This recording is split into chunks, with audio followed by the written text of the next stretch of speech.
Let me say, Senator, as I was getting ready for this hearing, I looked at the sanctions and I was surprised at how effective they've been. This is the most effective sanctions program that I can ever remember.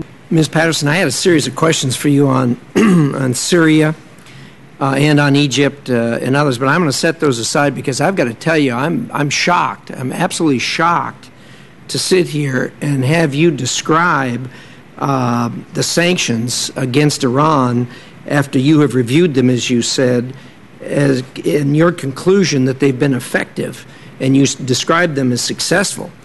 You know, I'm one that was a sponsor of those. I promoted them. I had reservations about them, but I got to tell you, if this is the administration's view that these have been effective and successful, I hope you'll take the message back to the State Department that this is not a mission accomplished moment. I think they've been an abject failure. You heard the chairman describe about the new centrifuges they brought in, about the new technology they're using. I mean, I don't understand this. I mean, I'm taken aback by your description of what the sanctions have done. These sanctions were not put in place to impose some kind of pain or something like that. They were imposed to change conduct. They were imposed in order to make conduct different. They've been an abject failure in that response, and I would really hope that you and the administration, if that's their position, would rethink this.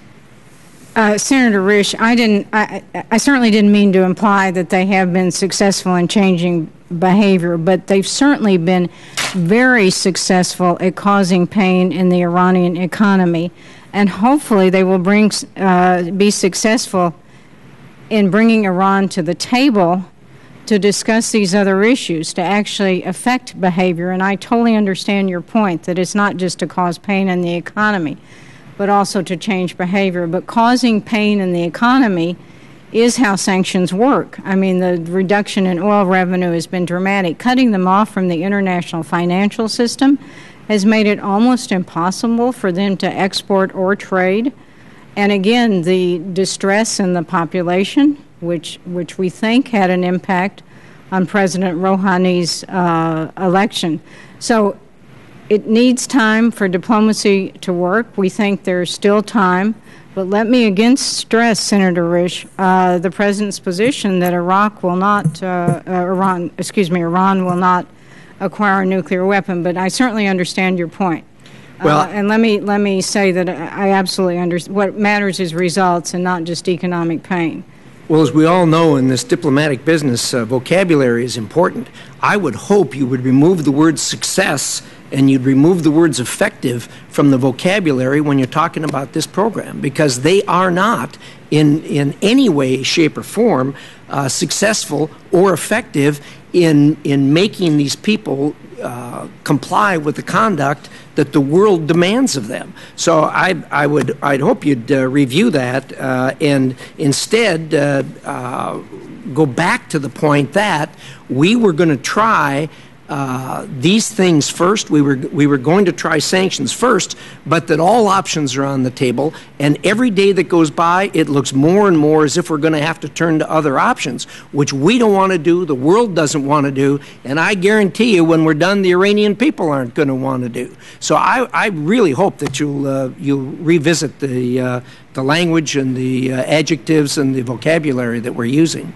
And I appreciate what the senator had to say about how you view the word success or effective. I personally believe if we say that the end game that we want, which is Iran to deter its nuclear weapons program, have we succeeded in that? No, not yet. But I do believe that, as I understood the ambassador's use of the word, which I would embrace personally, that they have been effective in moving the Iranians to a point to understand the consequences to everyday Iranians in their lives and therefore to the regime. again, I come back to the fact that I think we should take out of this description of what's happening there the words success and effective, because as you pointed out, they haven't even been effective or successful in getting them to put their nuclear program on hold. Indeed, they are expanding it, as you eloquently described in your opening statement. So I think by using in front of a committee like this, the Foreign Relations Committee of the United States Senate, for the administration to come here and say, well, we're pleased that they've been effective and successful. I think back in Iran, who watches these statements very closely, they're going to breathe a little bit of a sigh of relief and say, well, I guess they aren't thinking about the other things that are on the table. And I think people should understand there, and should understand in the international community, and the administration should understand that the other options on the table we're getting closer and closer and closer to because of the ineffectiveness and the lack of success with the sanctions. So that's